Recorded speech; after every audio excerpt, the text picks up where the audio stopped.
Ed Husic is the Labor MP for Chifley in Sydney's West. He joins us now from the Sydney CBD. Good morning, Ed.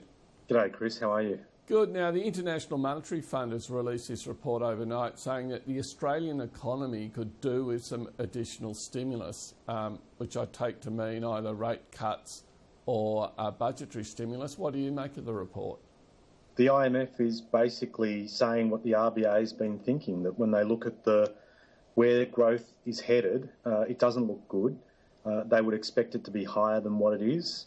The RBA said when it cut interest rates and it turned around its long-standing policy of having stability in interest rates, it said the reason why we had to overturn our previous decision is because when we looked at the forecast for growth, they weren't anywhere in a place that we were comfortable with, and so they had to do it.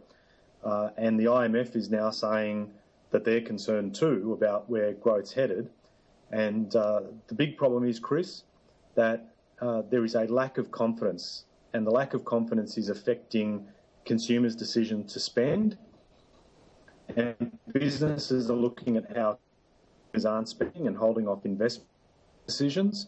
And so growth is being affected. And when you look at the surveys that are being done on this, NAB recently said that the biggest cause of consumer anxiety is government policy. So it's really the ball is well and truly in the government's court to get the politics and the policy better aligned, to do a better job, and to make sure that our economy isn't affected as a result of the terrible quality of decision making we've experienced to date.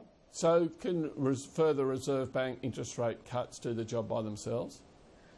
I guess at the end of the day, it'll be the Reserve Bank's call as to how they deal with this, whether or not they go with another interest rate cut. I sit as the Deputy Chair of the House of Reps Economics Committee. We get the RBA and Glenn Stevens before us twice a year. They've regularly said you can't expect monetary policy interest rate cuts alone to do this. They need to see, and they've referred in the past, the re-emergence of what they've called animal spirit, business investing more.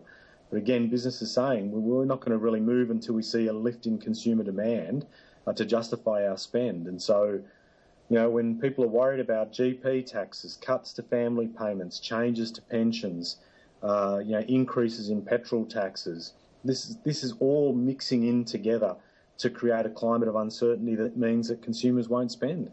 So should the government in its budget in May put on hold, if you like, its ambition to get the budget heading back towards a surplus? The IMF are saying 2.8% growth this calendar year, but increasing to 3.2% next year as things like lower exchange rates start kicking in. Would it be acceptable for the government to be stimulatory in its budget? You've got a lot of people like the IMF and RBA at home that are putting a lot of stock in 2016 being the year that everything shines a bit brighter, and we obviously want to see that happen. But the problem is we've still got to get through 2015. We've still got to get through a budget. We've still got to see what the government's going to do in inspiring confidence in the economy. And if they conduct policy making the way that they are, let's take a recent example. They said they want to start a conversation on taxation. They said they want to get people's ideas. And they don't even finish the conversation before they're proposing a Google tax or new taxation arrangements, talking about changing the GST. I mean, how do you bring the public along when you're sending those contradictory messages? And if this is the type of thinking that's carried into the budget, and if it affects confidence for the rest of 2015, then the bright sparks that we're hoping to see emerge in 2016 won't happen. And the IMF will still be bringing down reports for 2017 that all suggest that maybe growth could be higher down the track. Well, we need growth to be higher now. We need job creation to be higher now. We need confidence to be higher now, and it's simply not happening because this government can't get its act together. Well, given that, isn't the government doing the right thing? Isn't the Prime Minister doing the right thing, promising a rather dull budget this year? None of the big type of spending cuts initiatives that was in last year's budget failed to get through the Senate. Isn't the government on the right track there? The PM is, again, engaged in what has been a problem for this government, contradictory talk. I mean, you can drag out quotes in the last few weeks where he's said exactly what you said a few moments ago. This is going to be a dull budget. But then he's also said it's going to be a tough one too. And I don't know when dull can equal tough or when tough can equal dull. But it's pretty difficult to try and sell that message. And again, this is the difficulty with what the government's got. They're, in opposite. Part of the problem that they're in today, Chris, is that they try to be all things to all people in opposition, and now they're still trying to do the same thing, and it's causing them all sorts of grief. So, we'll wait and see what comes out in the budget itself. And we also, I guess, will get an inkling from today's speech by the PM to the ACCI lunch. But let's wait and see. As always with this government, the devil's in the detail, and the detail often causes a lot of pain and grief for people. Well, let's go to some of that detail. Some of his speech to the ACCI lunch has been released in advance. He's saying that the proposed small business tax for small business, a 1.5 percentage point tax cut, which would help stimulate the economy, no doubt, but that it's being paid for entirely through the scrapping of his paid parental leave scheme. Do those numbers add up to you? Well, it's like squeezing Play-Doh to get the result you want. I mean, he's trying to suggest that this company tax rate cut will help small business. Obviously, you want to see lower taxes, but for what they're proposing, it'll only help 30% of businesses, those smaller businesses that are actually incorporated, and there are 70% that this cut would pass right over their heads. And then the government saying in response to that, well, we'll have something to deal with that. They haven't released the detail of it. And then look at what we actually had in place as a Labor government. We sidestepped that whole mess that the current government is finding themselves in by saying we'll bring in measures like, and we had measures like the asset tax write-off that help businesses deal with unexpected costs that might emerge. Say a cafe owner has a fridge that breaks down and they need to find a way to get the money to do that without impacting on their cash flow or their premiums. Well, we had that tax write-off to give them that type of relief, and what did the Abbott government do on coming into office? They got rid of it. So, they've created messes themselves. They're trying to clean up a mess by bringing in a new mess. And this is the type of chaotic decision-making that's causing the lack of confidence we've discussed earlier.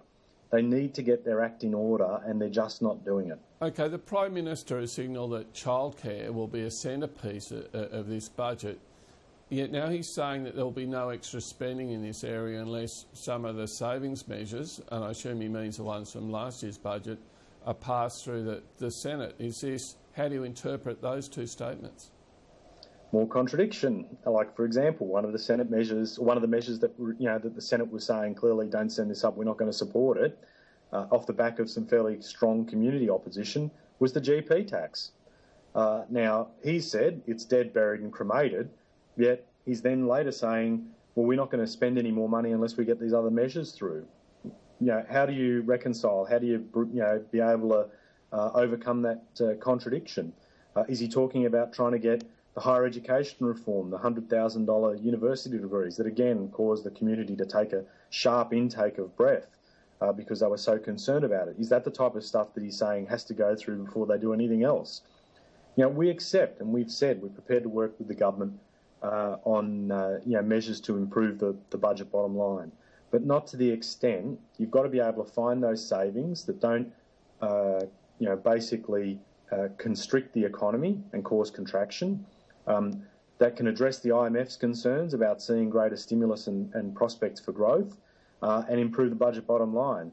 And the government's got to get serious about it. Well, how can you possibly do that? How can you stimulate the economy and get the budget under control at the same time? That's absolutely it's a very good question, and it's a very difficult task. But you've got to find ways to target better spending. I mean, we in government had to, if you look at our record, had to find some fairly tough spending measures, be it on changing the way the baby bonus is paid out, or changing the way that the private health insurance rebate is better targeted so that people who are on higher incomes and have got more ability to look after themselves do that. Now, when we tried to bring those measures in, we were opposed by the coalition who, when we made changes to the baby bonus, Joe Hockey was saying that was akin to bringing in the one-child policy of China, which is just ridiculous. So you've got to find ways to obviously prune spending. You may have to change the way you tax. When we've engaged and said, for example, in recent times, well, why don't we look at the taxation concessions paid in superannuants, particularly some of the wealthy superannuants. You know, Joe Hockey saying we want to work with the opposition on this, and within a few breaths later, you had Tony Abbott saying, "Oh well, Labor's just all for all new taxes." Well, again, if you're going to be bipartisan, you're going to try and find improvements to the budget, and you want to bring in some measures that are going to be difficult to do. You need to work with people, but Tony Abbott's more interested in creating fights and blues than working with others to try and improve what we need for the economy, a better budget outcome. Okay, well, we look forward to Labor's bipartisan approach to the budget next month. Ed Husic, thanks for your time today. Thanks, Chris. Good speaking with you, as always.